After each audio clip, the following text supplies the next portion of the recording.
So I'll briefly discuss like what is ethics, some things in the news. I'll go through a thought experiment based on that news. And then there's two dimensions that I think is underlying some of these issues. And then also two problems. And then I'll move on to some suggestions and hopefully we can get some discussion going. Okay. Who has heard about the value alignment problem? Okay, who has read about what's happening with Facebook at the moment? Okay, much more. Who have had any kind of ethical training background, like a course or module? Okay. Cool. Okay, so it seems like a mix of things. Cool, awesome.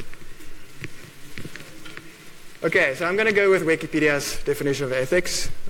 It seeks to resolve questions of human morality by defining concepts such as good and evil, right and wrong, virtue and justice, virtue and vice, justice and crime. So when we talk about AI ethics, if you go read about it or listen to podcasts, you get a few topics that are typically discussed. Biggest one is existential threat. That's like what is the future of humans when we have super intelligent machines? We have the value alignment, which I'll touch on a little bit.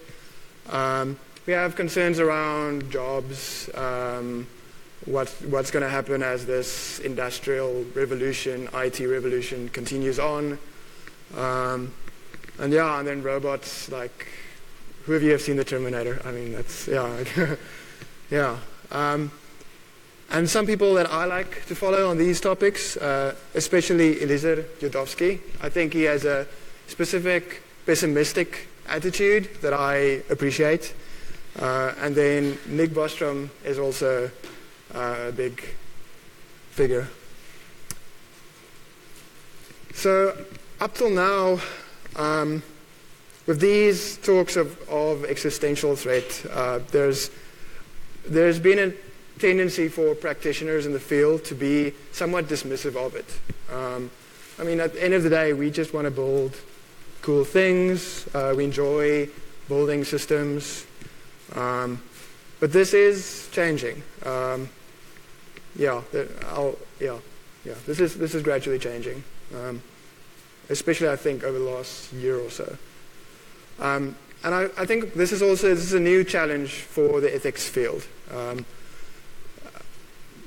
And the reason for that is I think we've had issues with data in the past. When we talk about privacy in the medical field, patient confidentiality has been a big challenge. Because on the one hand, you want that data, but you want to keep it private. And so there's that.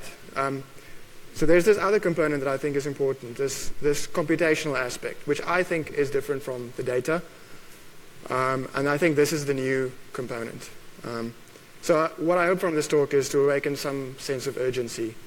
So specifically, I'll focus more on the near to midterm threats that I see. And this specifically revolves around the unexpected consequences of building and deploying these systems. Okay, so Facebook's in the news. So for those of you, few of you haven't been following, there's been the revelation of a data breach where personally identifiable information has been leaked. Currently, I checked this morning, I think it's 87 million people's data has been somehow compromised. Just going to quickly check there's other things as well coming out, but okay, anyway. So the data has been,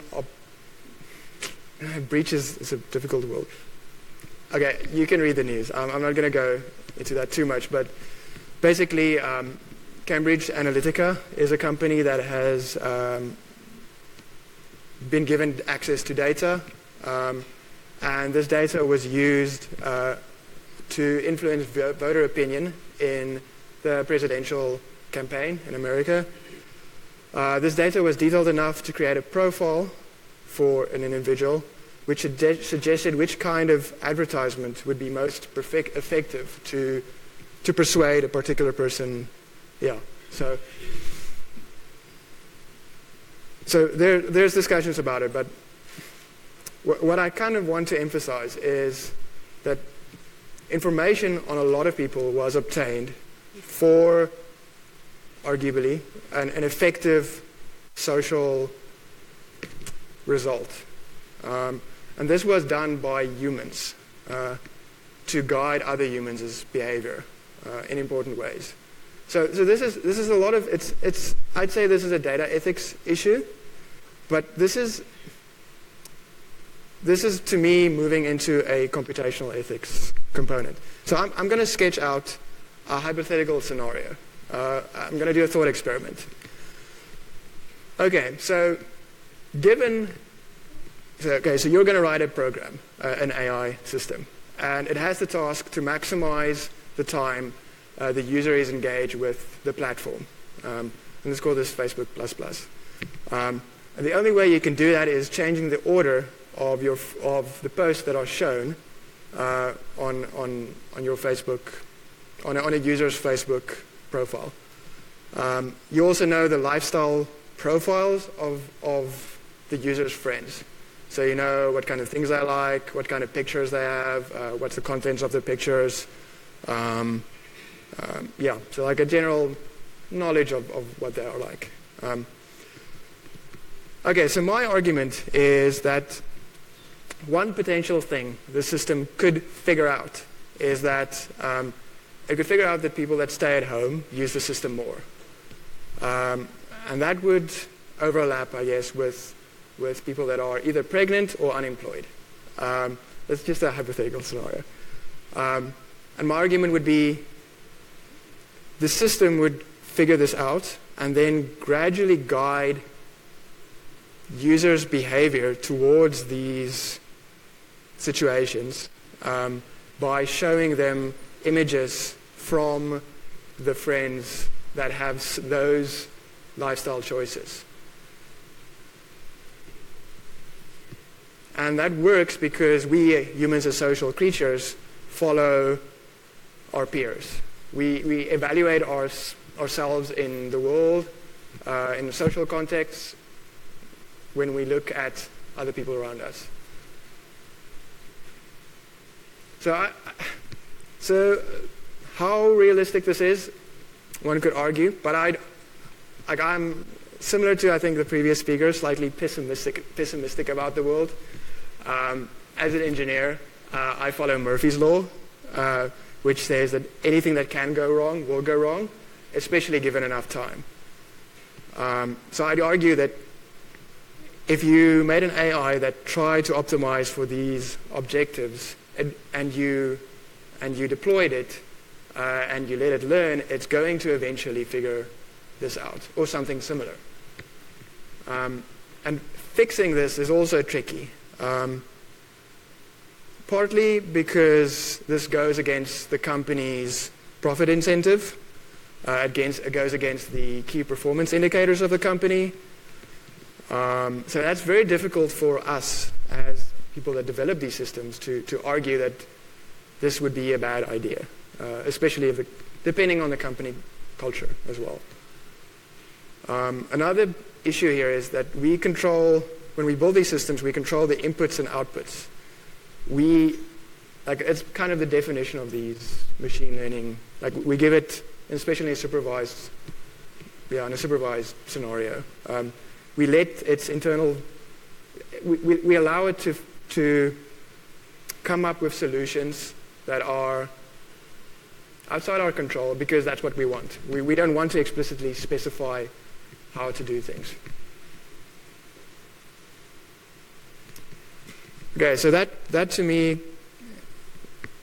okay, so I think there's two problems to this that's underlying this. The one is these are computers. These are dumb systems that are extremely efficient and extremely dedicated to finding an optimal for this function that you're trying to optimize. Earlier, Willy had an example of a tortoise and a turtle, trying to differentiate between those pictures.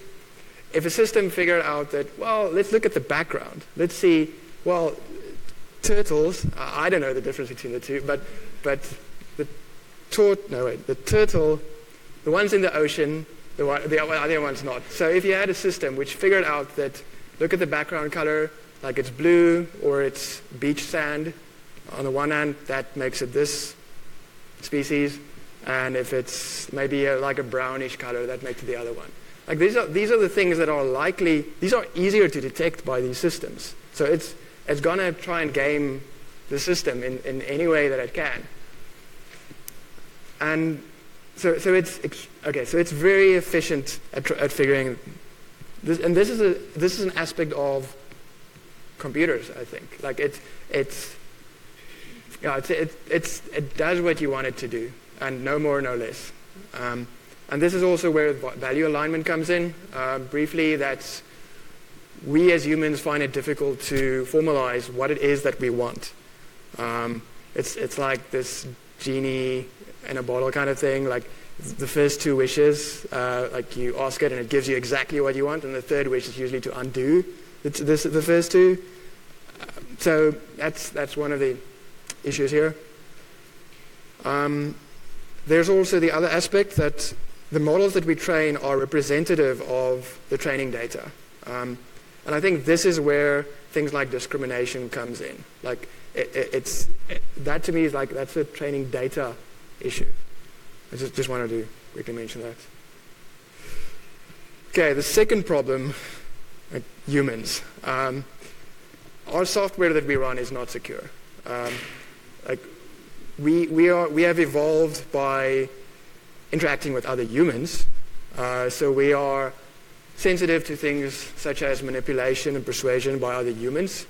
But these systems, which can read emotions, we had a talk earlier today about systems that can look at visual cues and figure out what we're feeling.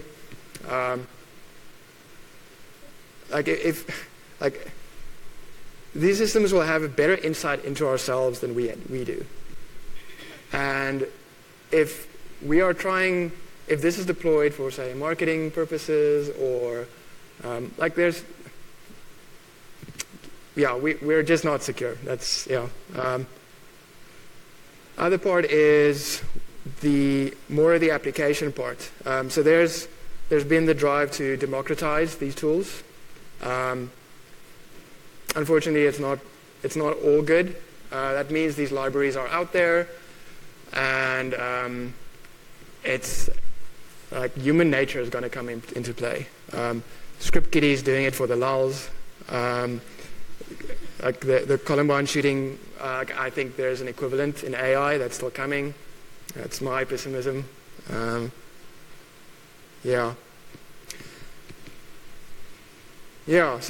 my suggestions. First is that we, as a community, move towards professionalism.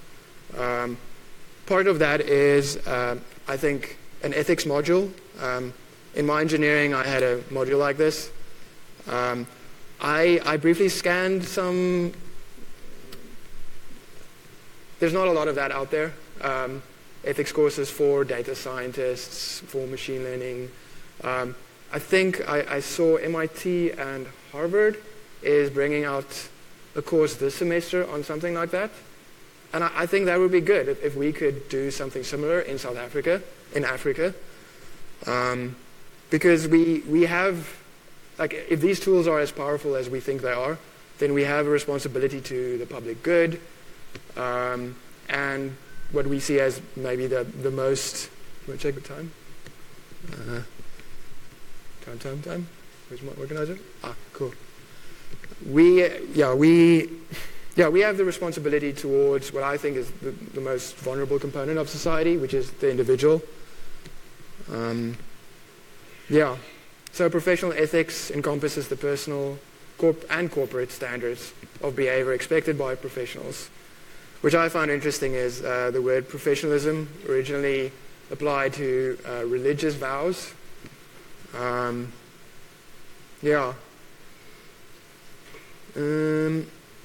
Other part is because we can't, if we don't know what these systems are doing, we don't know what it will do in the future. We don't know what it'll do once deployed.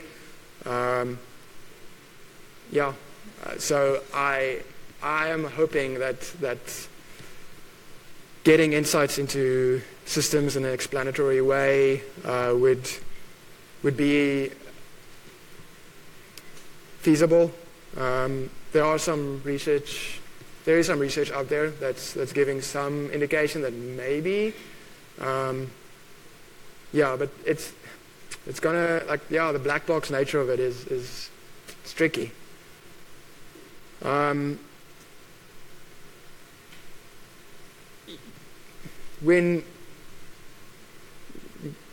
If you're going to look at the Facebook things that are going on,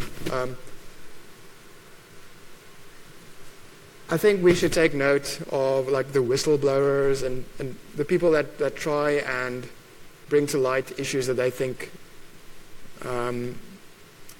is wrong according to them, and seeing how they do it, and what's the effects of them of certain strategies being followed.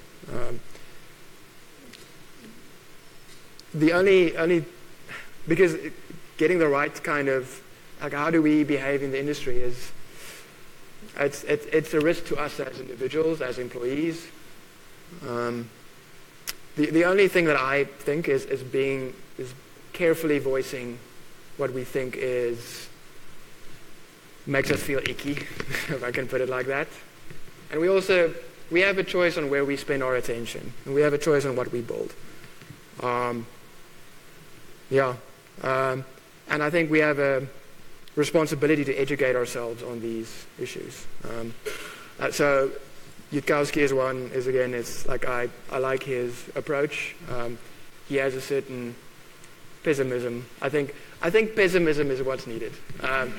We're very optimistic about where this technology can take us, and we have to play the scenario in our heads of what is the worst case scenario that can happen, and be able to acknowledge that and talk through it. That's the only way we can avoid these issues. So that's it. If there's time, I think there is time. I'd like some.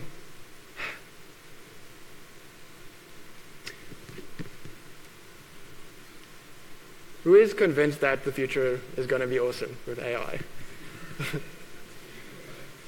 Okay.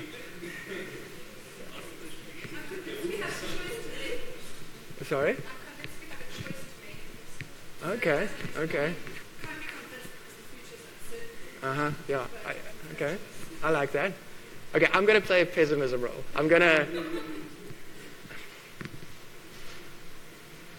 Okay, so how... Are you convinced the past is awesome? Ooh, wow. We've had a lot of human suffering in the past. I don't know.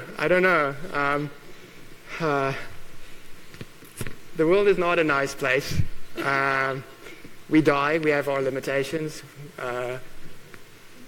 Suffering is built into the structure of life. There's an attempt to transcend it, I guess, which doesn't always succeed. So I'm quite pessimistic about the past. There was that, bunch of problems like existential crisis. Oh, right, yeah. Like jobs came second or third. Oh, yeah. But I'd like to argue it's going to be very first.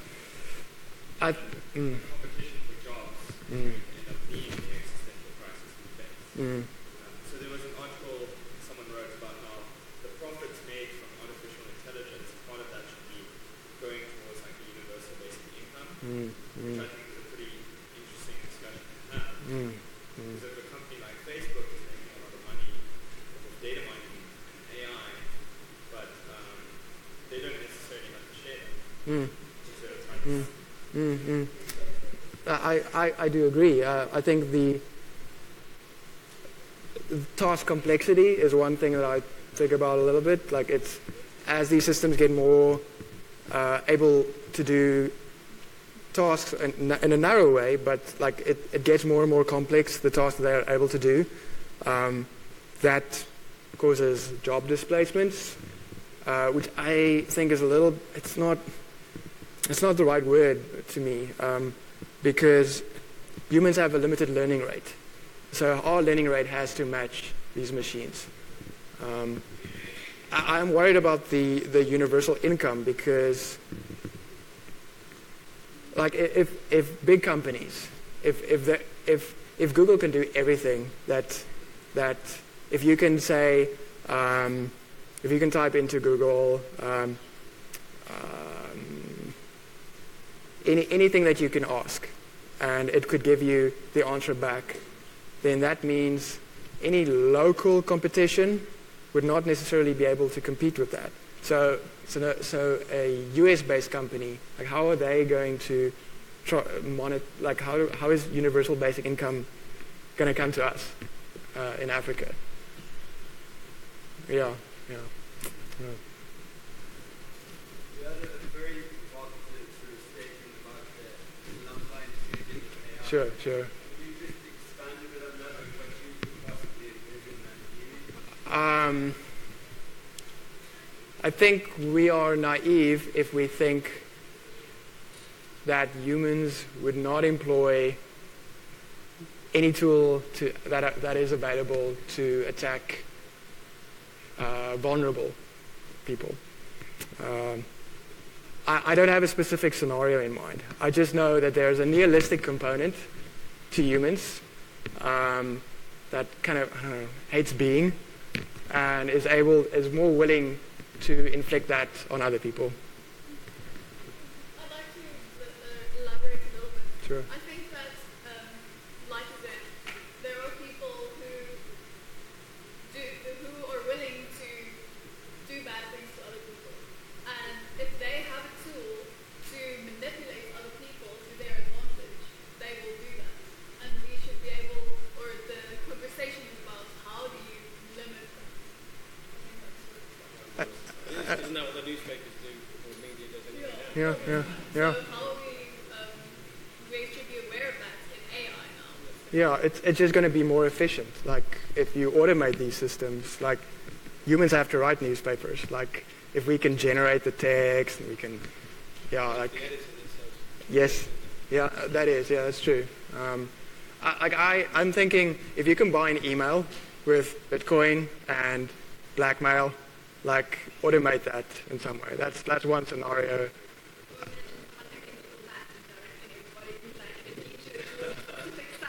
Yeah, or maybe again, like identifying images on Facebook that are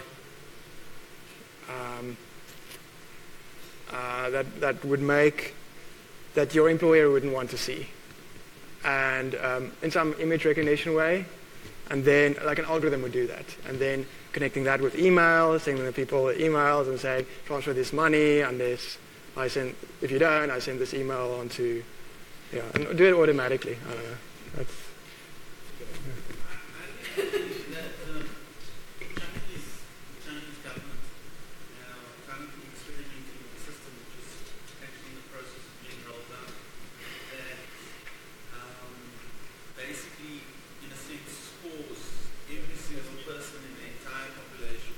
And that takes into account not, for example, their web traffic, what happens on their cellular networks, what websites they go to, their bank, their credit profile, the whole works, what newspapers they read, and whether they support the party or not, etc., etc. Taking all of that information and then coming up essentially with a, let's call it a scoring mechanism for an individual, and then that is entirely accessible, obviously, and then people can then, with not only access to credit, but access to schools, but etc., can be done on the basis of that scoring.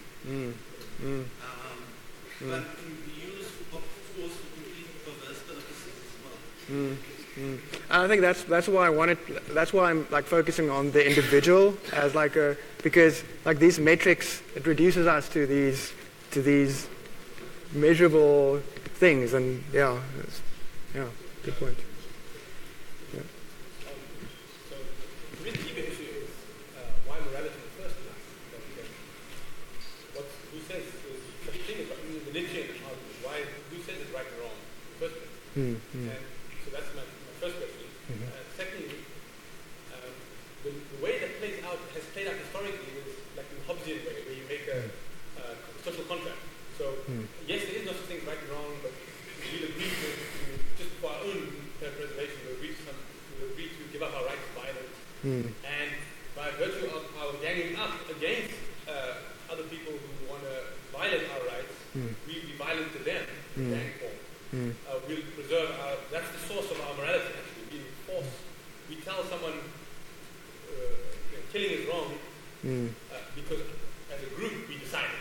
Not because it's right in some absolute sense, but we ganged up against people who think that killing is okay. And so that's the normal answer to the crisis, the Nietzschean crisis. But so if you carry on the Hobbesian answer, democratizing AI is the answer, because then you all gang up against the bad AI.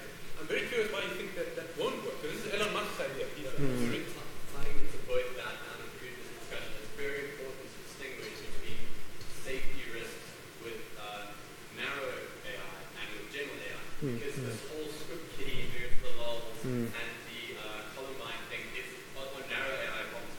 But the reason it's been open sourced, like the open AI movement and things like that, is to prevent the existential threat of the general AI, which is by definition the biggest of all possible problems. It's an existential threat to all of humanity. So like that connects well. Like there's these immediate effects, like now you can very easily fake news, etc., blackmail people, whatever it might be. But if we don't open source, you get into this arms race where taking shortcuts on safety means you get to AI first, and if that's a strategic advantage, that's really not incentivizing the things that we need to incentivize to ensure that we don't destroy ourselves. So the question is, why did you say that for you democratizing AI is a problem? Well, I think there's the narrow, the shorter term, the script kiddie thing. I think that's maybe. Protect against that with AI as well. To me, it sounds a lot like the gun argument in America. The argument being if everyone has guns, everyone's safe, because you can shoot the bad guy. Or whereas you only give it to responsible people and no one else is allowed to die. Yeah, and I think that's where the Columbine thing also comes in. Then, like it's a similar argument to that. Yeah. It's much harder to use AI in 5 minutes. A tiger doesn't have another. It's not judged. The same way you can't take like an AI and say it's doing something evil. An AI is not doing something evil. It's doing what it's designed to do. What we should look at is the keepers of AI. Who's producing it? Who's managing it? Who's crafting the AI? And that's why I think I agree with your point about democratizing AI might work for the world out there, like the real world that people observe, but when nation states are fighting cyber wars, it's all in the shadows. Like it doesn't, this Cambridge Analytica stuff only came to light because someone brought it into the light. Like it would have stayed in the shadows if no one had talked about it. So I don't think we need to worry about like democratizing the AI that's out there. I think we need to worry about a way to find or bring transparency to how people are using AI. And I also don't know, how do we protect everyone with super AI against other rogue AIs? I don't know. Like if someone, if my aunt, I don't know, receives an email that says this is from the bank, something like this. Like, is this? How do I protect against that? Like, do we have a system that's scanning all emails and saying, okay, this is not legitimate, and making that judgment call? Like, how spammy is this? I don't know. Like, people type, yeah, like I receive emails that look like spam and it's from humans, so I don't know. I know it's a bit tricky to figure out which is the right analogy, but like guns is a very good example. But it could be on the other end of like computer viruses. I mean, we get viruses all the time. We have to learn how to protect ourselves from them, and we don't want to end up in a case where we limit who can program just so that we prevent computer viruses. So it's an open question. We don't know which analogy is actually more accurate, but we don't want to limit us with the analogies we're using for this. That's a good point. That's what it's going to be. That's a good point. Yeah. Also, like one analogy is this very concept of a super AI, which is essentially like the singularity in terms of people who are essentially true. Everything changes so fundamentally that like equating it to like spam filtering seems like it's doing more harm than good. Like in the same way that you're like, how will a super AI be able to like protect us against people using things maliciously? It's like saying someone who doesn't know about the internet, like how you can use the internet to do all these things. Like they can't even imagine how the internet can help them like not get sick or communicate with someone at the other end of the world. It's beyond the scope of anything they knew before. And like I think the singularity, as it's been described by people like Russell, etc., it promises to be that step or 10 times greater by comparison to what we know now. So it's like everything is an argument by analogy, in which case the analogy you choose determines your outcome. Yeah. Makes sense. The second coming has been in history for 2,000 years. Singularity, and it's taken with essential fault. It's a composition, it's a classification society, and there's an honor society, a dignity society, a victim society. The argument goes that if you centralize society too much, we all become victims. Right? And then it ends up everybody killing each other. And if there's not enough centralization, it becomes an honor society. We basically tribes and gangs, and we basically kill each other based on our technology. We actually want to be on that trust. So we actually dignity society where there's enough diversity and transparency that we can actually do what we want to do, add value to each other's lives, but not enough control to actually make us all feel victims. And with the whole AI argument, I mean, for me, I don't know, it's a statement of the question, but it's not an AI problem, it's a technology problem. As a society, we don't know how to manage technology. Yes. So the question is, gun, why do you buy a gun? It's Exactly the same thing. So why do you buy a gun? You bought it. I think it's fear, maybe. Exactly. So you buy a gun because you don't feel powerful. That's power. So I mean, you've got a society where people don't feel power. Is that a problem with the gun? Maybe. That's becoming very provocative. Because, it's back to the same one about like the gun itself is not the problem. I think an important idea would be the education. So like societies that have, per capita a lot of weaponry, but the education is very high. So a country like Canada, which borders on America, they have a very high per capita gun ownership, but the regulations towards actually obtaining a gun, require getting a firearms license, require training, require a whole bunch of knowledge and education surrounding weapons. And so I think with AI, the same thing would be, even if someone in the whole of society is not using AI, an education about technology and education about AI might be the way to go.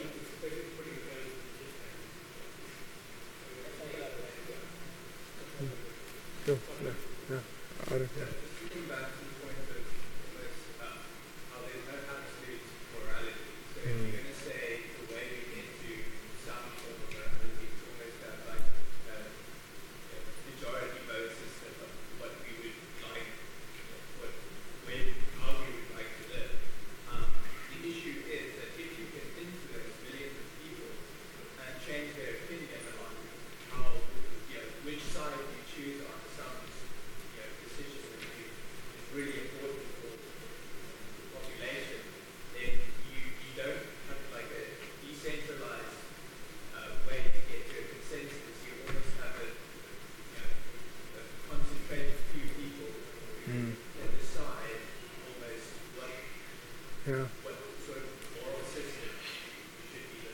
Yeah. it exists already, right? So the kind of media platform is like not decentralized at all. I mean, you're going to get like a war in Iraq, for instance, and you can just use that as an analogy to say the entire wall was fabricated. Yeah. Same in Brexit. There is a small number of people manipulating 60 million people to vote. And I think it's like we are so susceptible to like various cognitive biases we have and the way the brain works that even you won't even necessarily be aware of the changes in your opinion. It's not like you can self-detect. Yeah. Which makes it even more dangerous. I feel I'm kind of tempted to say again, education is the answer there in terms of teaching people to be critical about what they consume. But you're right. There's people playing on psychological nerve points that you don't even know. For example, the whole Uber case where they keep getting drivers to stay on the road longer. Incentivizing them by pressuring their psychology. So that's like a whole other system there, right? Education is part of it. It's not training like this society, right? You don't have a paramilitary state. You certainly want to counter this.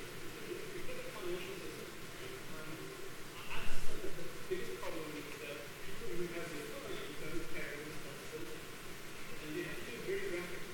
If you're in a society where people who make mistakes are accountable for those mistakes, and in society is more educated, I think we really get into this discussion. So education and accountability. The problem is you can't just do it right education. I don't know how many people here know Daniel Kahneman. He's quite a Making fast well, yeah. So there's two systems of thinking, and the one is sort of fairly automatic, and the one is not. And the automatic system is not something you are really in control of. It kind of makes really quick inferences, and it's because of this automatic system that is in play in situations where the non-automatic system should actually be thinking about this and making a decision. That's how you can trick people. That's why you have certain biases and how you can have people choose something. And we have this sort of means that education needs to shift a bit more towards emotional intelligence, being more psychological sort of way. Definitely true, but even that, even Kahneman is convinced that, and he's been in the field for how many years, he's the world expert for Nobel laureate. He is convinced that you can't educate yourself to a certain level where you be consciously vigilant of your areas in your system one. It's just not. Yeah. You can continue your discussion, but technically time is up now. So you're welcome to stay, but the break now. Just wanted to Cool, thanks.